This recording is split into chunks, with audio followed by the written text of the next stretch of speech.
everybody! Today we're going to read very much 2 stories from Abeka reading program. Let's start.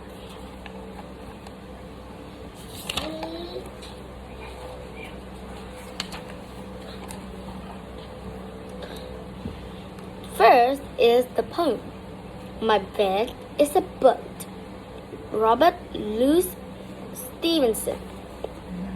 My bed is like a little boat. Nurse helps me in when I embark.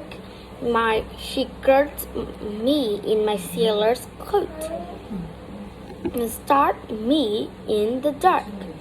At night I go on board and say good night to all my friends on shore. I shut my eyes and sail away and see and hear no move. And sometimes things to bed I take as prudent sailors have to do. Perhaps to slice a wedding cake, perhaps a toy or two. All night across the dock we steer, but when the day returns at last, safe in my room beside the pier I find my vessel fast. So, the next one is a story. The Sandcastles Contest. This is a realistic fiction.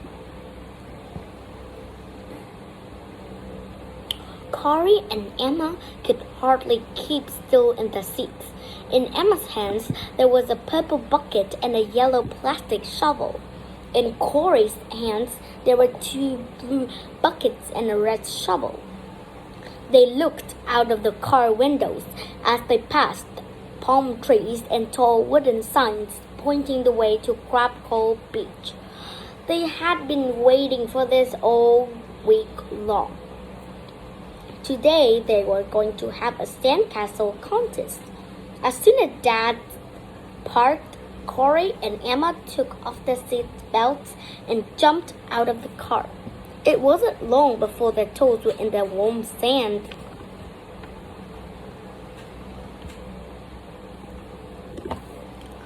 Emma looked up at the sky.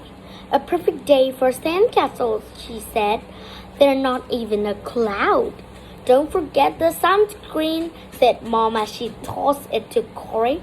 Usually, Corey did not like wearing sunscreen, but today he was too excited to think about that. When Mom and Dad found a spot for the beach umbrella and the picnic blanket, Corey and Emma raced toward the water to get the best sand. Soon, their shovels went to the well, digging up soft, wet sand and dumping it into their buckets. Mom and Dad ate their lunches and laughed as they watched. Corey filled his bucket first and ran up the beach to find the perfect spot for his sandcastle. Emma filled her bucket and ran in the same direction, putting her sandcastle a little closer to the shore. Back and forth they went, filling buckets and shaping towers for their sandcastles. Corey made tower after tower to surround his castle. Then, in the middle, he formed a large lookout tower for the center, which looked more like a big lump. Emma had the tower for each corner of her sandcastle, and now she was busy in collecting shells and driftwood for decorations and furniture. She found a sand dollar and used it as a door of her castle's gate. Then she placed tiny shells on the wall to make it look nice. By now, Corey's castle was quite large. He took a straw from the juice box and a napkin from the picnic basket and made it into a small flag. Then he called done and stuck his flag into the highest tower. Mine is the biggest. I think mine is the prettiest, said Emma.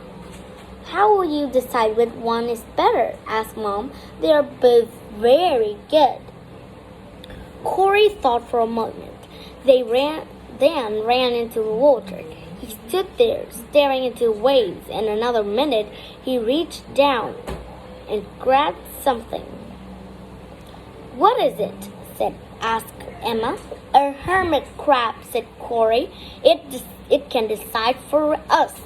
He brought the hermit crab up on the beach and set it down in front of the two sandcastles. At first, the crab only hid inside its smooth shell.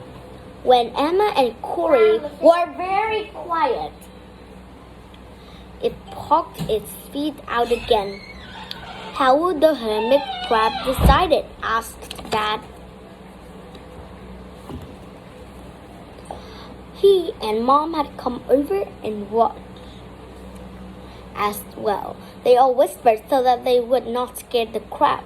The hermit crab will walk towards the home it wants to live in, whispered Corey. That's how we know which sandcastle is better. They watched as the hermit crab took a step. Then it took a few more steps. Emma gasped. I think it's going towards mine. Then after a few seconds, the crab scurried as fast as it could all the way into the ocean. Mom, Dad, Corey, and Emma all laughed together as they watched it go. I guess the crab likes its ocean home best, said Dad. Corey and Emma dusted the sand off their hands, finally ate the picnic lunch. The rest of the day, they took turns splashing into waves with Dad and resting in the shade with Mom. After a while, the waves come up to the shore, far enough to knock both castles out. But Corey and Emma didn't notice. It had been fun making sandcastles together, and that was all that mattered. Goodbye, everyone.